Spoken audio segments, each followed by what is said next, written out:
राष्ट्रवादी अजित पवार गटाचे जिल्हाध्यक्ष दीपक साळुंके पाटील यांनी मंगळवारी सोलापुरात पदाधिकाऱ्यांची बैठक घेतली। त्यानंतर आपल्या नूतन जिल्हा कार्यालयात पूजा केली। पुन्हा जिल्हाध्यक्ष झाल्यानंतर त्यांनी पत्रकारांशी संवाद साधला। शरद पवार हे माझे अजूनही दैवत आहेत, पण भविष्यातील नेतृत्व पाहता अजितदादा यांच्या नेतृत्वाखाली काम करण्याचा निर्णय घेतला, असं त्यांनी यावेळी सांगितलं। पत्रकारांशी बोलताना त्यांनी आगामी लोकसभेसाठी पक्ष संघटन मजबूत करण्याकडे भर दिला जातोय असं सांगतानाच त्यांच्या तोंडून महाआघाडी असा शब्द बाहेर पडला, परंतु महायुती हा शब्द एकदाही तोंडातून बाहेर आला नाही। त्यामुळे दीपक आबा हे अजूनही आघाडीच्याच प्रेमात असल्याची चर्चा पत्रकारांमधून ऐकायला मिळाली। यावेळी पत्रकारांनी दीपक साळुंके यांना सोलापूरचे जिल्हाध्यक्ष असताना सांगोल्याच्या विधानसभा उमेदवारीवरच वारंवार प्रश्न विचारताना त्यांची फिरकी घेण्याचा प्रयत्न केला। आता अन्याय झाला वगैरे ह्या सगळ्या बाबी सगळ्याच राज्याला माहिती आहेत। त्यामुळे मी एवढ्या मोठ्या विषयावर बोलणं एवढा मी काय मोठा नाही। जिल्ह्यात कुणावर झाला का आपल्यासह किंवा काय? नाही आमच्यावर नाही विभाजन झालं। आज पवारसाहेब आज माझे दैवती आहेत, परंतु दादांचं भविष्यकाळातलं नेतृत्व याच्यामुळे आम्ही दादांच्या बरोबर थांबायचा निर्णय घेतला जायचा।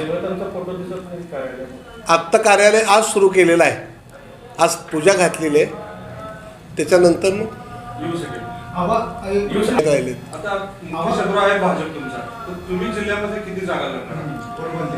आता भाजप हा आमचा मित्र पक्ष आहे, आमची आघाडी आहे राज्याला।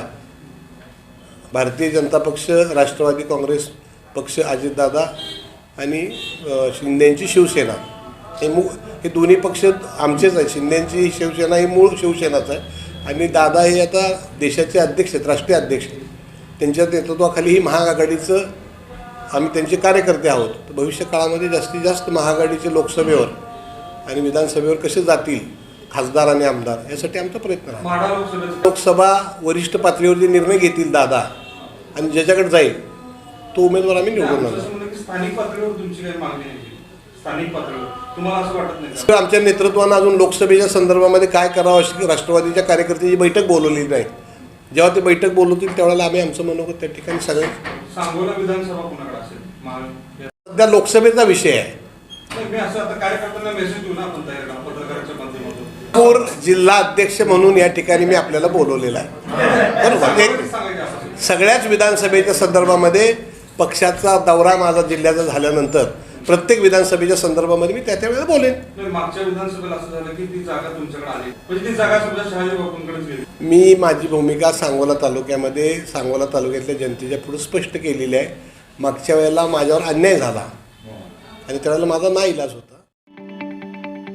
ताज्या बातम्या पाहण्यासाठी प्राईम महाराष्ट्र न्यूज चॅनलला सबस्क्राईब करा।